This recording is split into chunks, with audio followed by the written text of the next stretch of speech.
임하는 나라가 아니라 천국은 어디에 있습니까? 너희 안에 있느니라. 여기 있다 저기 있다도 하지 못하리니 하나님 나라는 너희 안에 있느니라. 바로 그리스도인들의 마음 안에 있습니다. 예수 그리스도를 모신 자들 안에 천국이 임한 겁니다. 그래서 우리가 지난주에 우리가 찬송했던 것처럼 내 주 예수 모신 곳이 그 어디나 하늘나라. 성도는 이런 찬송을 할 수 있는 것입니다.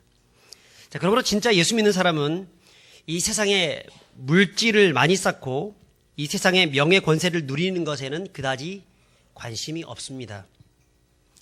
오직 하나님이 나의 하나님 되시고 그리고 내가 하나님과 동행하는 것, 그것이 더욱더 그들에게는 큰 관심사일 수 있습니다. 이 세상 것들은 다 지나가는 것입니다.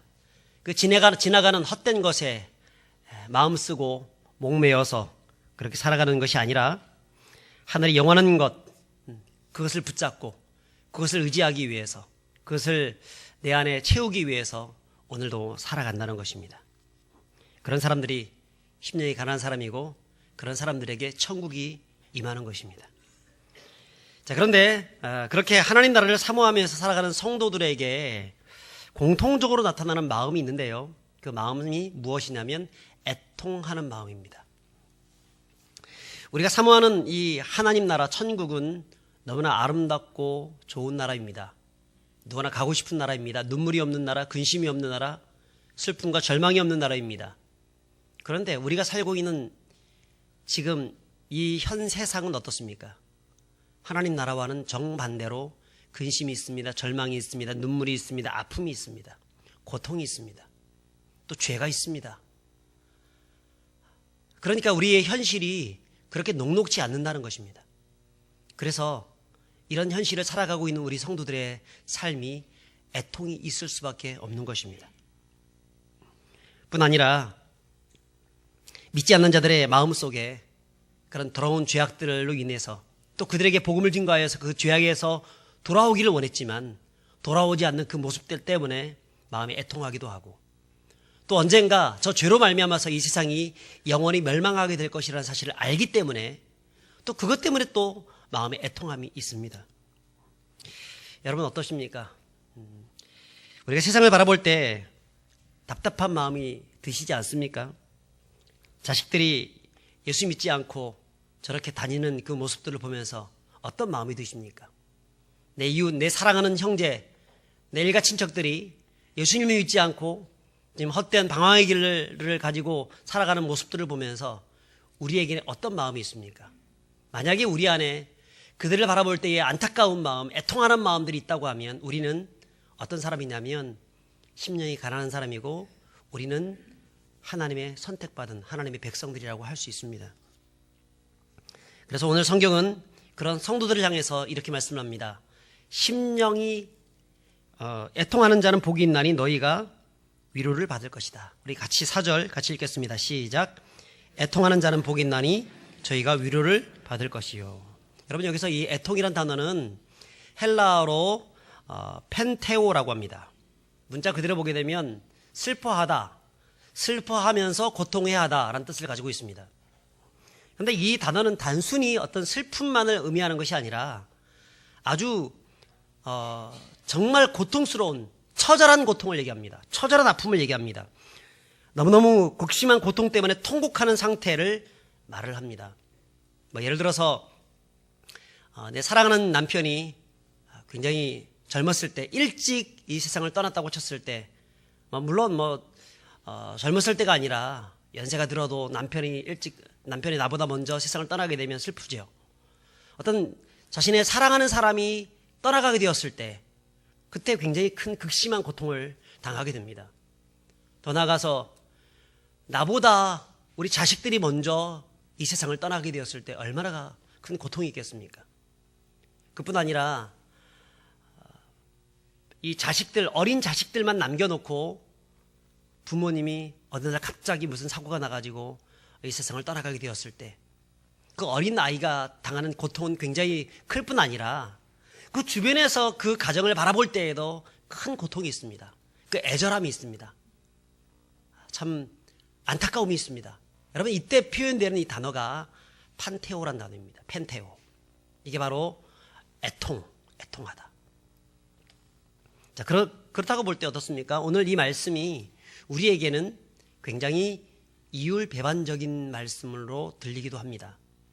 애통하는 자는 복이 있나니, 어떻게 애통하는 자가 이렇게 가슴이 찢어질 듯한 그런 애통이 있는 그런 사람에게 복이 있다고 얘기할 수 있겠습니까? 세상적인 사고관을 가지고는 결코 이해할 수 없는 말씀입니다. 하지만 예수님은 오히려 그 애통이 복이 된다. 왜냐하면 그들이 위로를 받을 것이기 때문에.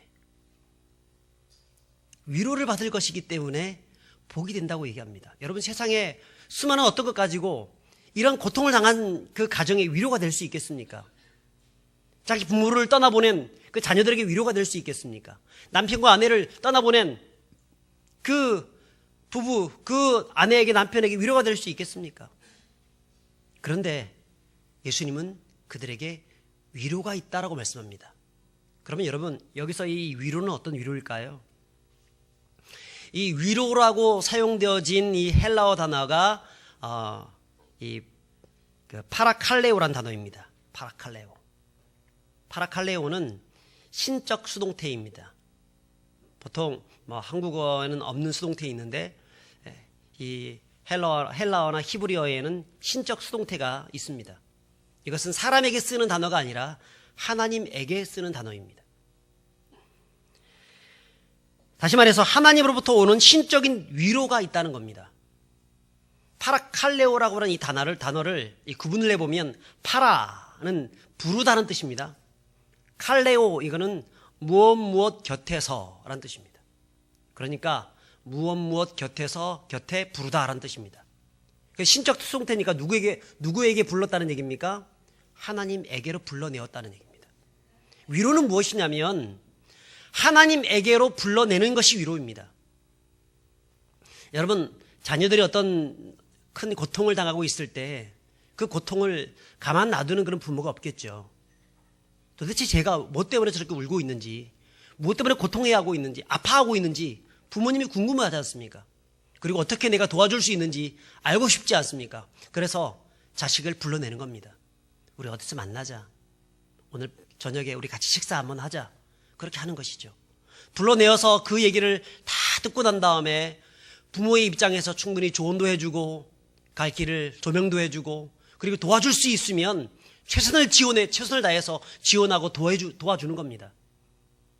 그럴 때 그 자녀에게 위로가 될 수 있는 것이죠. 마찬가지로 우리에게는 어떤 위로가 있냐면 사람에게서 오는 그런 위로가 아니라 하나님에게서 오는 위로가 있다는 거예요. 여러분, 사람의 위로는요, 일시적입니다. 그때는 잠깐 도와주는 것처럼 보이고, 그때는 위로가 되는 것처럼 보여도 조금 더 지나고 나면 그게 위로가 별로 되지 않습니다. 그런데 하나님의 위로는 영원합니다. 완전합니다. 그 완전하시고 영원하신 하나님의 위로가 애통하는 자들에게 있다는 거예요. 그래서 그것이 복이다라고 얘기합니다. 특별히 우리 인생에서 겪는 수많은 고난과 아픔과 눈물과 통곡, 이런 애통의 시간들, 그런 것들이 하나님에게서 직접적인 위로를 받을 수 있는 기회가 된다는 사실을 여러분 믿으실 수 있길 바랍니다. 여러분, 여수 애양원에 아시죠? 애양원에 가면 애양원 병원이 있습니다. 이 병원에 세워진 그런 목적이 무엇 때문이냐면 나 환자들, 한세스병에 걸린 그런 분들을 치유하기 목적으로 이게 세워졌습니다. 그런데 이 애양원 병원이 아주 잘하는 분야가 있는데요. 그게 무슨 분야냐면 화상, 그래서 화상 전문 병원입니다. 그래서 굉장히 알려져 있는 유명한 병원입니다. 그런데 어떻게 이 병원이 화상으로 유명하게 되었냐면 한센스병, 이 나병 환자들을 치료하다 보니까 문제가 생기더라는 겁니다. 그게 뭐냐면 이 한센스병 환자들은 어떤 감각이 없지 않습니까? 그러니까 이게 뜨거운 물인 줄도 모르고 손을 집어넣어 버리는 겁니다. 손이 그냥 데어서 3도, 4도, 5도 화상들이 발생하는 거예요. 그 다음에 소뚜껑 뜨거운 줄도 모르고 손을 딱 잡았다가 이게 화상이 되는 겁니다.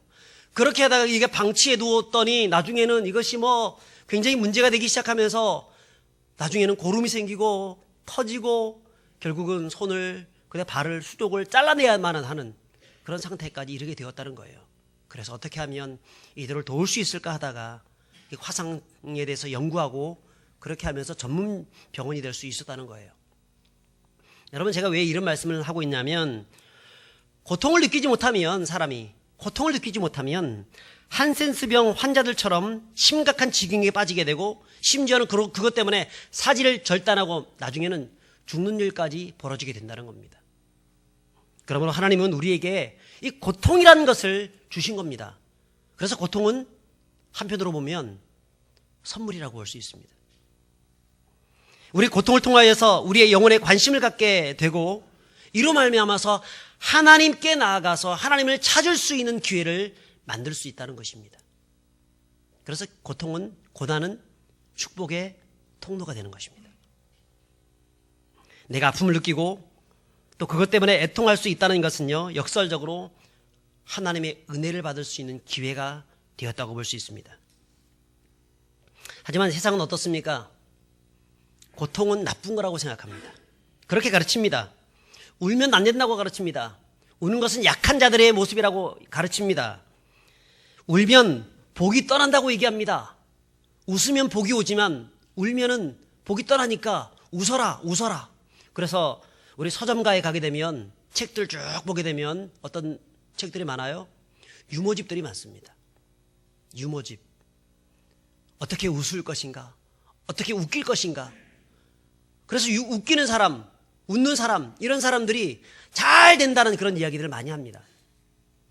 그래서 웃으면 복이 온다고 생각합니다. 물론 웃으면 복이 옵니다. 그러나 성경은요, 웃는 것보다 더 큰 복이 있다는 겁니다. 그게 바로 우는 겁니다. 애통하는 것입니다. 세상에 서점가에서 가보면 유머집은 많이 볼 수 있을지 모르지만 어떻게 울어야 하는지, 우는 법에 대해서 가르치는 책들은 본 적이 없습니다. 그런데 성경은 우는 법에 대해서 우리에게 가르칩니다. 어떻게 울 것인지, 무엇을 위해서 울어야 하는지, 왜 울어야 하는지, 그걸 성경은 우리에게 가르쳐 준다는 것입니다. 그리고 그것이 웃는 것보다 훨씬 더 큰 복이다라고 말씀을 하고 있습니다. 예수님은 산상수훈의 말씀을 통해서 천국 백성들이 어떤 삶을 살아야 할지 천국의 대헌장을 말씀을 하십니다. 5장, 6장, 7장을 통해서. 그리고 그 서두에 팔복에 대해서 얘기를 하면서 그리스도인의 행복관, 그리스도인들의 어떤 성품, 이런 부분들에 대해서 말씀을 합니다. 어떤 마음을 가지고 살아가야 하는지 그걸 말씀을 합니다. 그리고 그 첫째로 우리가 지난주에 말씀을 드렸던 심령이 가난한 자가 복이 있다고 말씀합니다. 그리고 오늘 애통하는 자가 복이 있다. 다음 주에는 온유한 자가 복이 있다. 여러분, 근데 이 모든 팔복의 말씀들은요, 하나로만 존재하는 것이 아니라 서로 다 연결되어 있습니다. 그러니까 심령이 가난한 자는 애통하게 되고, 애통하는 자는 온유하게 되고, 온유한 자는 의에 줄이고 목마르게 되고, 의에 줄이고 목마른 자는 긍휼을 베풀게 되고, 긍휼한 마음을 가지게 되고, 의를 위하여 핍박을 받게 되고, 그리고 그 속에서 하나님의 나라, 천국을 경험하면서 살 수 있게 되고, 이런 것들에 서로 굉장히 긴밀하게 연결되어져서 우리에게 어떤 교훈들을 말씀해주고 있습니다. 자, 그렇다고 볼 때 오늘 이 4절, 애통하는 자는 복이 있나니 저들이 위로를 받을 것입니다. 이 말씀은 앞에 있는 3절의 말씀, 심령이 가난한 자는 복이 있다라고 하는 이 말씀과 서로 연관지어서 이것을 바라봐야 합니다. 여러분, 지난 시간에 심령이 가난한 사람은 어떤 사람이라고 했습니까? 심령이 가난한 사람. 우리 홈페이지에 보면 충분히 다시 한번 설교를 들을 수 있습니다. 또 유튜브에 들어가도 요즘은 그 밴드에도 이렇게 올려줍니다. 마음만 먹으면 지난주에 어떤 설교를 했는지 들으면서 한 번 더 마음이 다지고 이 말씀 붙잡고 우리가 살아갈 수 있도록 해줬습니다. 꼭 한번 들어가서 보시면 좋겠습니다. 자, 그러면 심령이 가난한 사람은 어떤 사람이라고 했습니까? 그런 사람은 이 세상의 어떤 물질적인 축복이 아니라 오직 하나님 나라의 영원한 가치를 사모하고 이 세상에 없어질 축복을 구할 것이 아니라 하늘나라의 영원한 가치, 그것을 구하면서 사모하면서 살아가는 사람, 그 사람이 심령이 가난한 사람이라고 했습니다. 그리고 심령이 가난한 사람은 어떤 사람입니까? 세상의 유행가들처럼 내 인생은 나의 것이다 라고 그렇게 부르는 것이 아니라 내 인생은 하나님의 것이므로 내 인생 가운데 어떤 한계와 부족함이 있다 할지라도 그 모든 것들을 주님께 온전히 맡기면서 살아가는 그런 사람이 심령이 가난한 사람이라고 볼 수 있습니다. 인생을 살아가면서 여러 가지 실패도 경험하고 내 힘으로 해결할 수 없는 한계 상황까지 가보기도 하는데 그때마다 내 힘만 가지고는 이 세상을 살아갈 수 없음을 알고 나의 삶의 모든 환경들을 주님께 온전히 오픈하여서 주님께 온전히 드림을 통하여서 주님이 나의 주인 되어주시고 나를 이끌어 가시도록 내 삶을 온전히 맡겨드리는 사람, 여러분 그런 사람이 심령이 가난한 사람이라고 볼 수 있습니다. 그런 사람이 어떻게 합니까? 애통해야 합니다. 통곡합니다. 여러분 왜 애통해하고 왜 통곡할까요? 왜 심령이 가난한 사람들이 통곡할까요? 그것은 느껴지기 때문에 통곡하는 것입니다. 여러분 죽은 사람은 느낄 수 있을까요? 없을까요? 죽은 사람은 느낄 수가 없습니다. 이 사람들은 살아있는 사람이기 때문에 느끼는 것입니다. 세상의 헛된 것에 매여서 영혼이 목말라서 메말라가지고 완전 죽어버린 세상 사람들은 느끼고 싶어도 이 하늘의 심오한 진리를 느낄 수가 없습니다. 어떤 사람이 느낍니까? 영혼이 살아있는 사람. 그 영혼이 예수 그리스도 안에서 회복되어진 사람. 그런 사람만 느낄 수 있습니다. 세상 사람들은 그래서 느낄 수 없기 때문에 애통하는 것이 굉장히 절망적이라고 생각합니다. 오히려 그냥 웃고 즐기는 거, 육신의 어떤 쾌락, 즐거움, 그것에 목이 메어서 그렇게 살아가는 것입니다.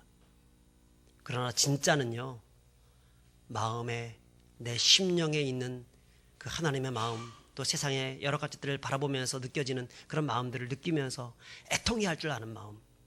여러분 그것이 진짜 영적으로 살아있다는 증거죠. 그런 사람이 심령이 가난한 사람이고 그런 사람이 하나님 앞에서 서 있는 사람이라고 볼 수 있습니다. 어떤 문제 앞에서 그 문제를 문제로 느끼고 죄를 죄로 느끼고 인생의 한계가 왔을 때 그 한계를 한계로 느낄 때 누구를 찾을 수 있습니까? 하나님을 찾을 수 있습니다. 이걸 느끼지 못하면 하나님을 찾지 못합니다. 내 인생이 나의 주인이 되어서 그런 것처럼 굉장히 자고하고 교만하여져서 그렇게 살아가다가 교만한 자를 멸하시는 하나님 앞에 멸망당하고 마는 것입니다. 여러분 로마서 7장에 보시면 사도 바울의 고백이 나옵니다. 그는 자기 자신을 향하여서 어떤 고백하냐면 오라 나는 곤고한 사람이로다. 이 사망의 법에서 누가 나를 건져내랴. 통곡하고 있습니다.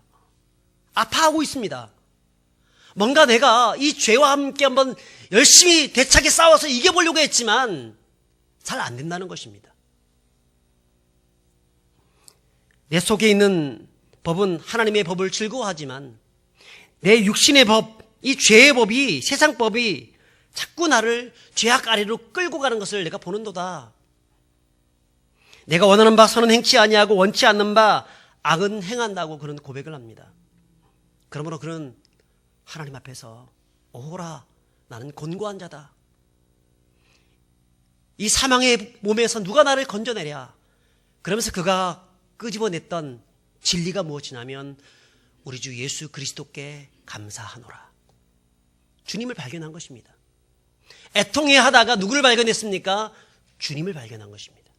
이게 그리스도인들의 복입니다. 여러분 다윗은 어떻습니까? 다윗은 한 여인을 보고 음욕을 품고 범죄했습니다. 나아가서는 바세바의 남편인 우리야, 이 우리야 장군, 충복이었던 우리야 장군을 전쟁터에 내몰려 가지고 죽이게 만들었습니다. 살인했습니다. 살인 교사죄를 저질렀습니다. 근데도 불구하고 전혀 거리낌 없이 무려 1년 동안 어떤 거리낌도 없이 그렇게 살아갑니다. 어쩌면 그는 그렇게 생각했을지 모르겠습니다. 아니 뭐 나는 왕인데 이 정도쯤은 충분히 할 수 있는 거 아니야? 다른 나라의 왕들을 봐라. 그 정도 특권을 다 누리고 있다. 근데 이게 무슨 죄인가? 이런 마음 가지고 그는 그렇게 이런 악한 짓을 과감하게 했을지도 모르겠습니다. 그러나 이것을 누가 알고 있습니까? 하나님이 아셨죠. 하나님이 아시고 회개를 촉구하길 스스로 회개하여 돌아오길 원했지만 돌아오지 않자 하나님이 최후의 수단으로서 나단 선지자를 보내시잖아요. 그리고 그를 책망하잖아요. 그때 그래도 이 사람은요 대단한 사람이란 것이 자기가 왕이었지만 선지자가 와가지고 자기를 책망했을 때 그 앞에서 그 책망을 듣자마자 그는 자신의 죄를 그대로 깨닫습니다. 아, 내가 큰 죄를 지었구나. 이 사실을 알게 되었습니다.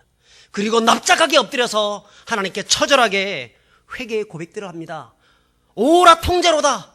오라 나는 곤고한 사람이로다. 이 사망의 법에서 누가 나를 건져내랴.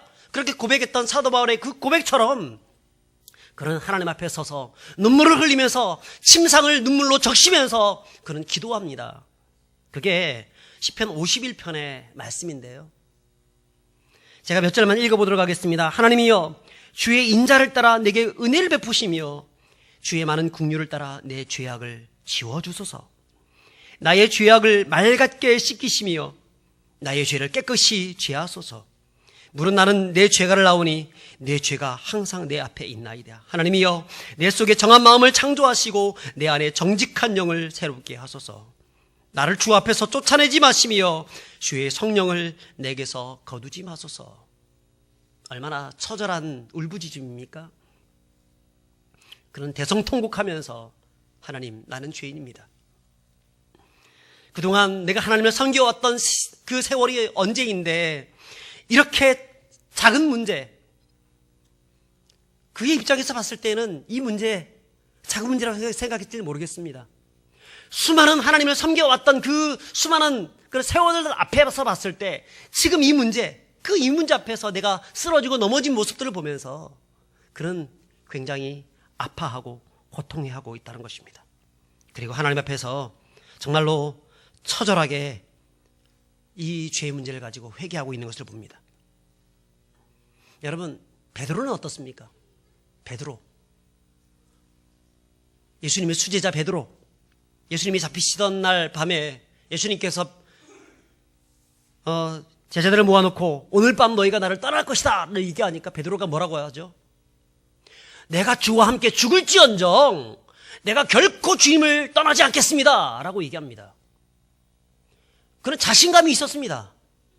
그는 굉장히 혈기가 왕성한 사람이었기 때문에, 그리고 굉장히 다혈질적인 그런 사람이었기 때문에 어쩌면 거기 있는 다른 제자들이 있잖아요. 제자들 앞에서도 그렇게 얘기를 했을지 모르겠습니다. 야, 너희들 말이야, 너희들 중에서 한 사람이라도 예수님을 배반하게 되면 내한테 죽을 줄 알아.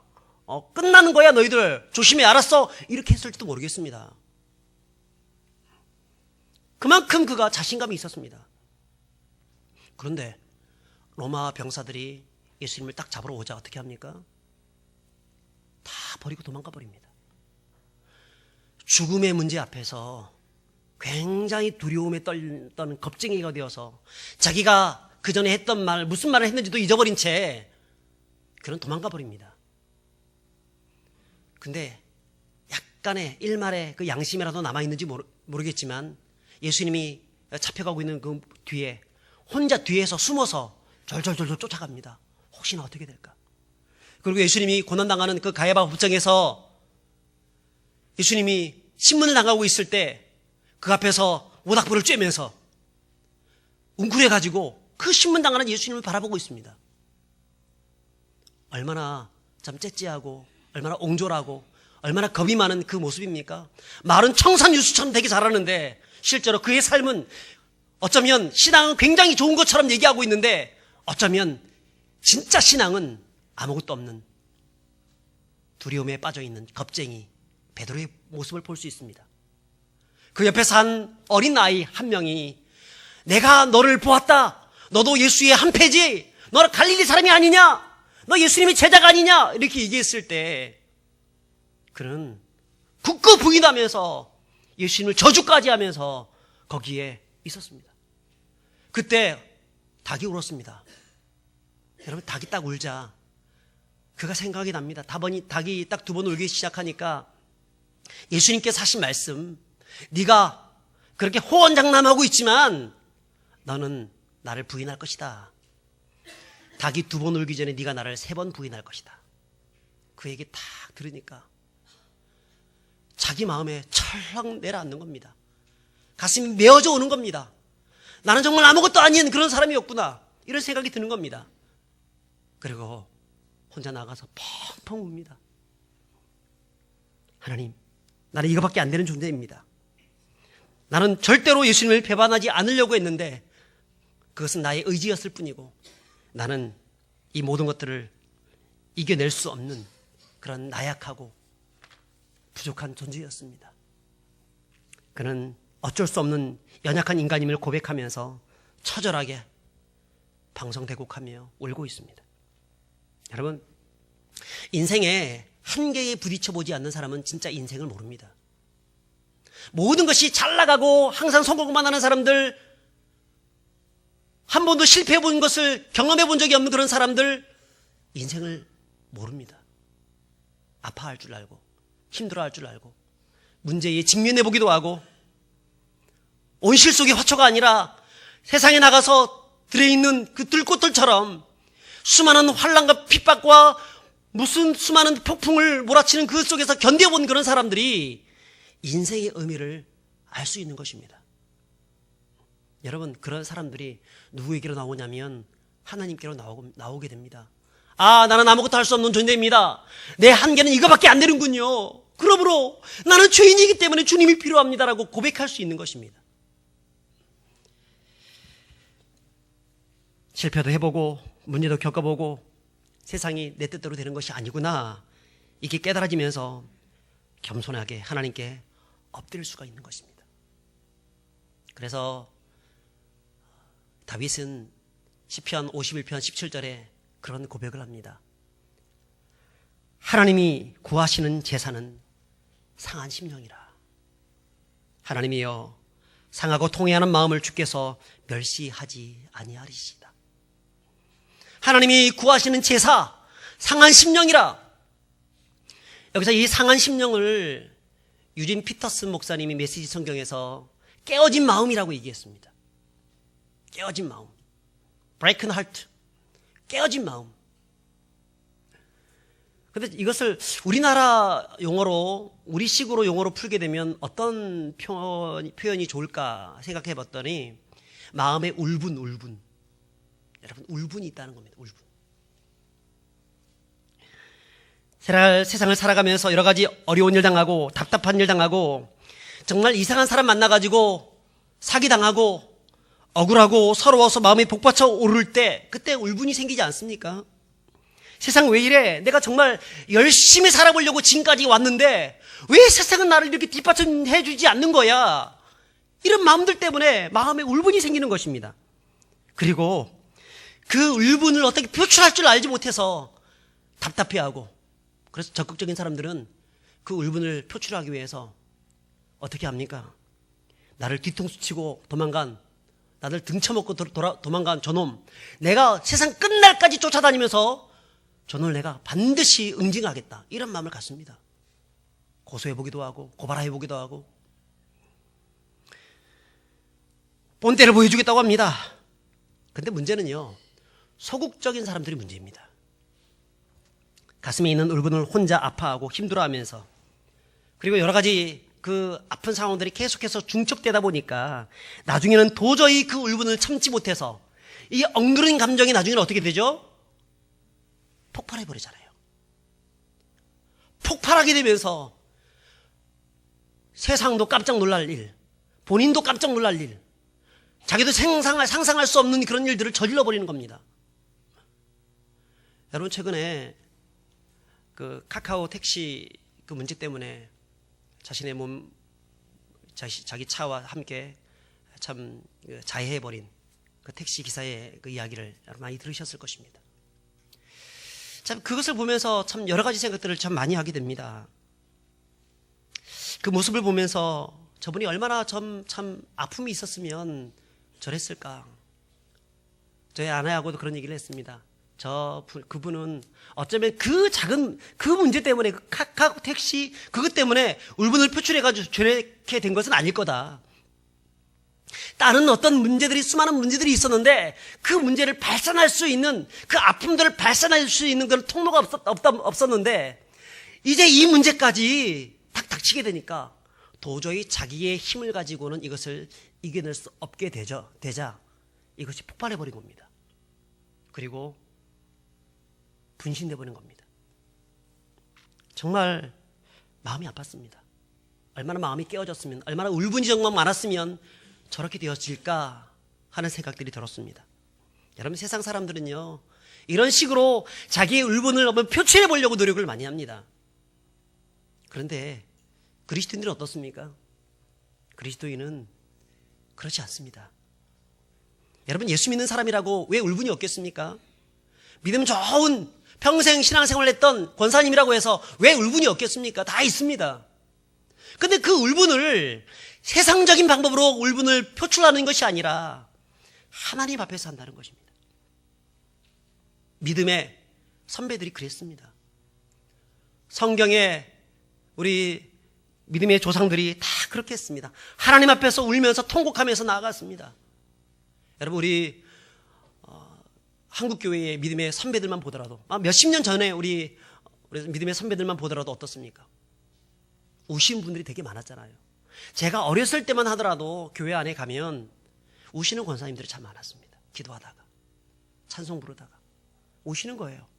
뭐 때문에 저렇게 우시는지, 무슨 죄라도 저렇게 많이 짓고 있는지, 왜 저렇게 우시는지. 그래서 예전에는 우리 십자가 순환 예배, 정사 예배, 예수님의 고난 주간만 되게 되면 교회가 꽉꽉 들어차고, 그 정사 예배 때 참 옷은 어떤 옷을 입습니까? 하얀 소복을 입어서 예수님이 나를 위해서 이 고통당하신 그 고통에 함께 동참하기 위해서 그렇게 오셨던 분들이 굉장히 많았습니다.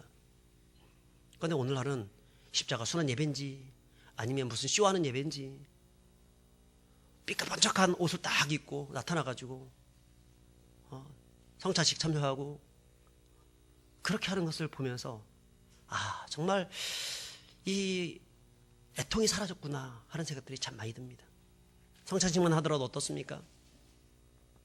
예수님의 살과 피를 생각하면서 그 살을 먹을 때마다 이 빵이 예수님의 살이지, 나를 위해서 찢어지신 그 살이지, 이런 마음이 들면서 먹으니까 너무너무 마음이 아픈 겁니다.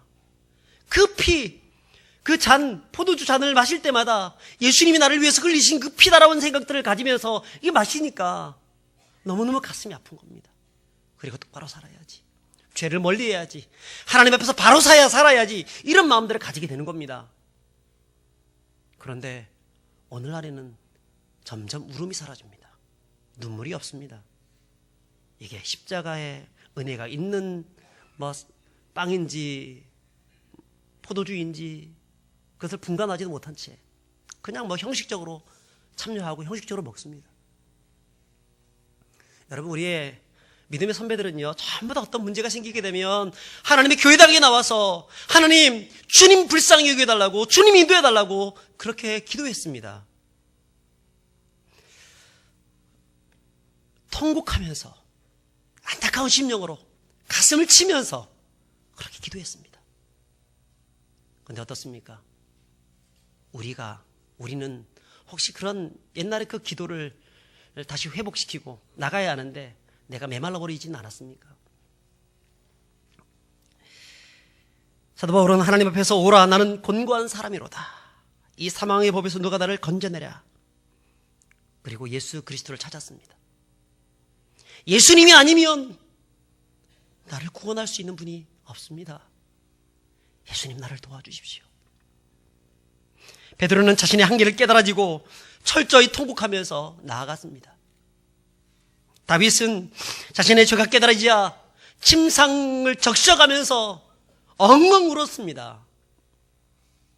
그리고 한나 어떻습니까?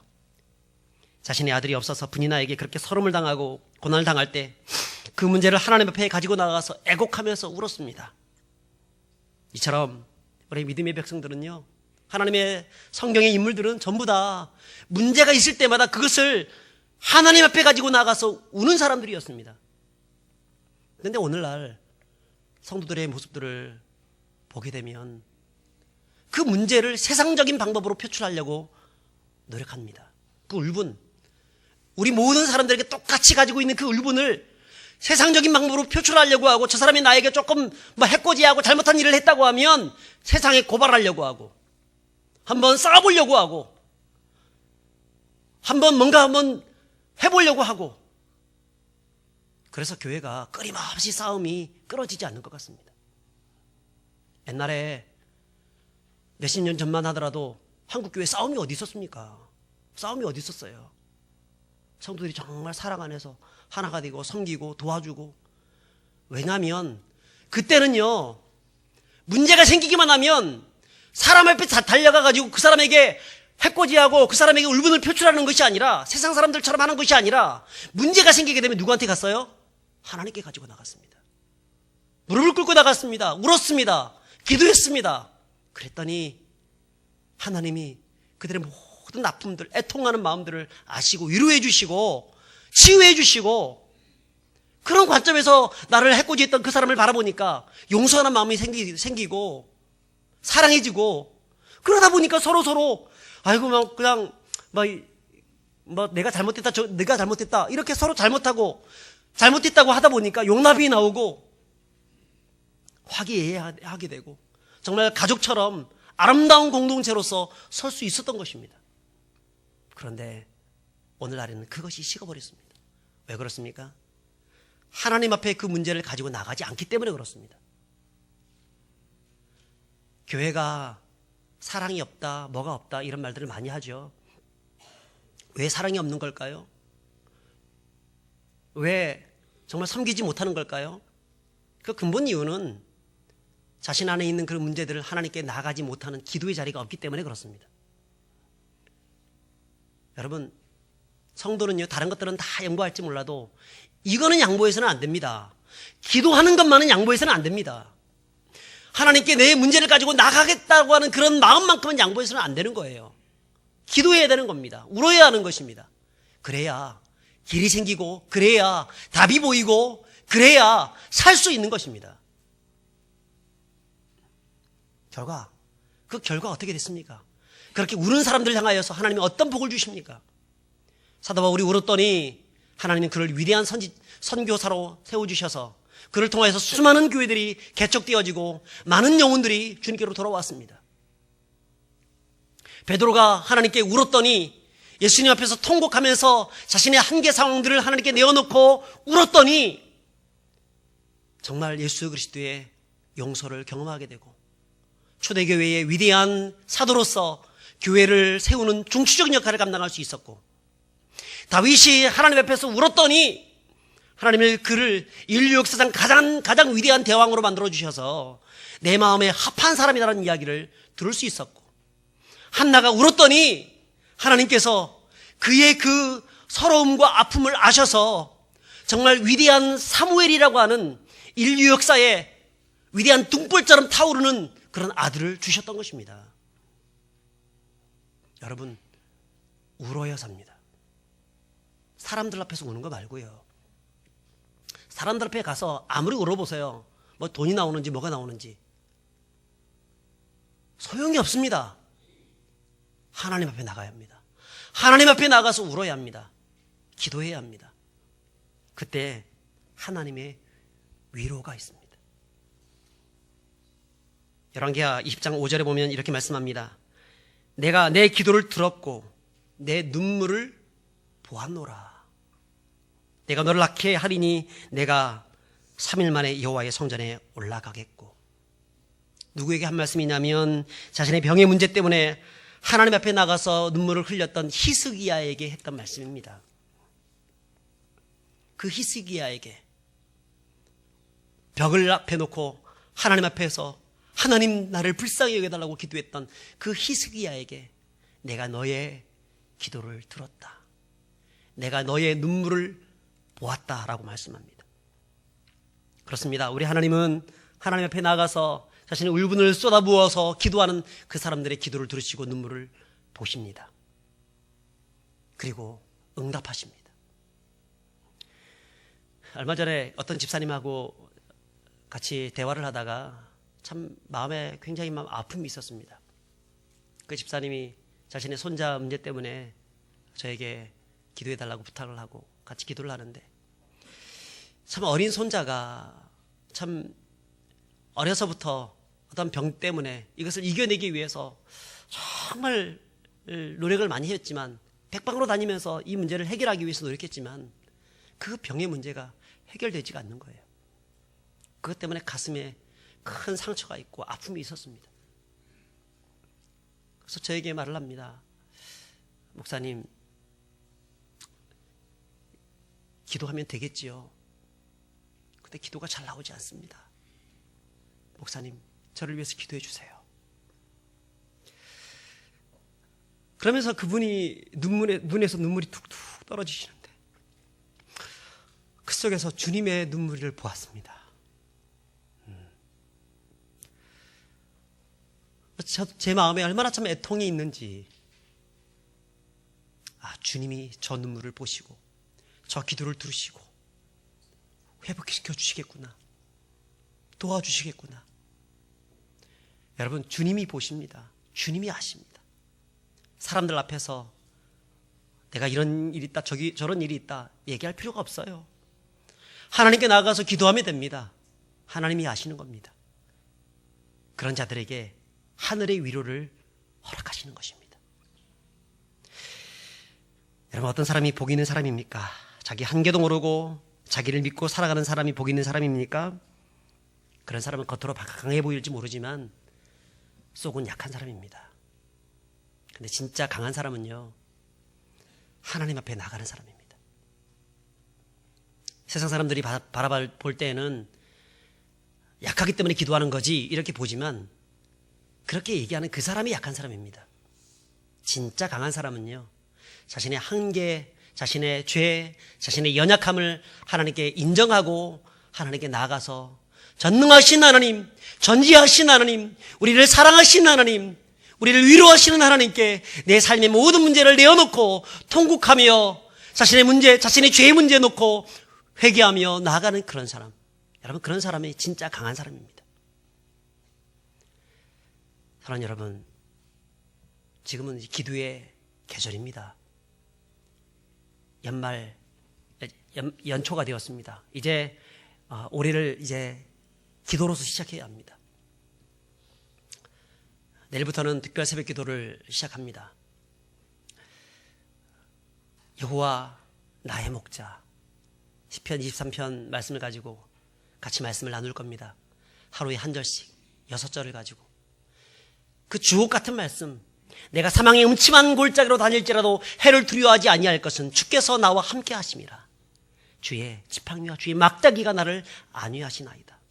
여러분, 그 시편 기자의 그 고백들, 새벽마다 그 시편 기자의 그 마음들을 우리가 한번 읽어봤으면 좋겠습니다. 그리고 동일하게 하나님 앞에서 통곡하며 애곡하며 애통하는 마음 가지고 기도하면서 하나님께 나아갈 수 있는 그런 시간들이 되어지길 바랍니다. 사랑하는 여러분, 지금은요, 어떤 때입니까? 울어야 할 때입니다. 나를 위하여 울지 말고 너와 너의 자녀를 위해서 울라, 예수님이 말씀하셨습니다. 예수님은 이미 십자가에 못 박혀 돌아가셨습니다. 그리고 그분의 십자가로 말미암아서 우리는 구원받게 되었고, 예수 그리스도로 말미암아서 우리가 소망을 얻게 되었고 또 즐거움을 얻게 되었습니다. 그래서 그리스도를 위해서 울 이유는 그다지 많이 없습니다. 중요한 것은 누구를 위해서 울어야 합니까? 아직도 그리스도를 알지 못하고 그 기쁨과 영원한 축복 속에서 거하지 못하는 내 형제, 내 이웃, 이 나라와 민족과 이 세상에 그 사람들을 놓고 울어야 합니다. 그들이 주님께로 돌아오도록, 회복되어지도록, 아직도 주님으로 말미암아서 진정한 천국의 기쁨을 누리지 못하는 그런 사람들, 교만하여서 엉뚱한 길로 가고 죄를 짓고 살아가는, 그래서 나중에는 완전하게 망할 수밖에 없는 그런 자들을 위해서 성도는 울어야 합니다. 사랑하는 여러분, 우리에서 눈물이 고일 수 있도록, 그래서 우리의 눈물이 주의 병에 담겨질 수 있도록 하나님 앞에서 나아가 기도하고 통곡하고 애통하는 마음 가지고 나가서 주님으로 말미암아서 위로를 받는 저와 여러분들이 될 수 있기를 주의 이름으로 축복합니다. 우리 함께 찬양하도록 하겠습니다. 찬송가 300장 불러보겠습니다.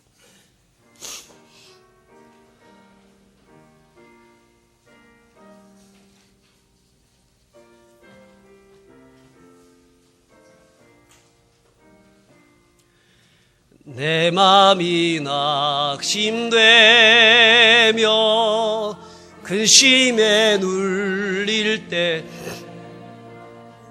주께서 내게 오사 위로해 주시네. 가는 길 캄캄하고 괴로움 많으나 주께서 함께하며 내 짐을 지시네. 그네가 내게 족하네. 그네가 족하네. 이 괴로운 세상 지날 때 그네가 족하네. 희망이 사라지고 친구 날 버릴 때 주 내게 속삭이며 새 희망 주시네. 싸움이 맹렬하여 두려워 떨 때에 승리의 왕이 되신 천사 들리네. 그네가 내게 족하네.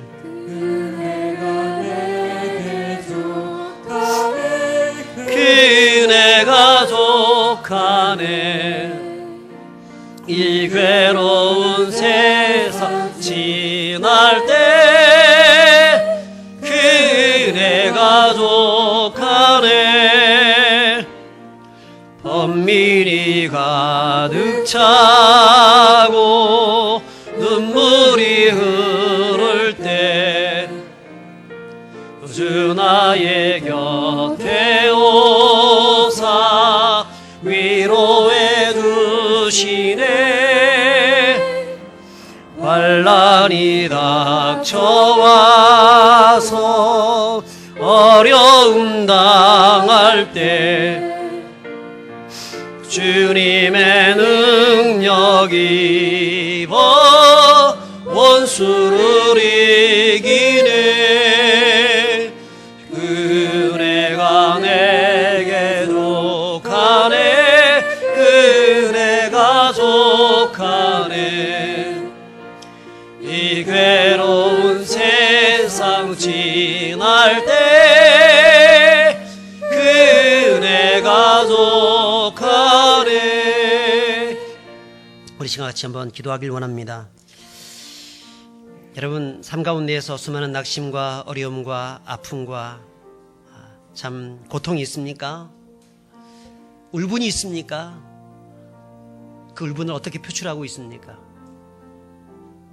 세상 사람들처럼 수복질하고 세상 사람들처럼 인간적인 방법으로 그 울분을 표출하려고 하고 있습니까? 아니면 그 문제를 하나님께 가지고 나와서 울면서 회개하면서 그렇게 기도하고 있습니까? 주님은 자신의 죄를 깨닫고 자신의 한계를 깨닫고 하나님께 나가서 울면서 통회하고 자복하며 그렇게 애통하는 사람들, 그런 사람들에게 하늘의 위로를 더하시는 것.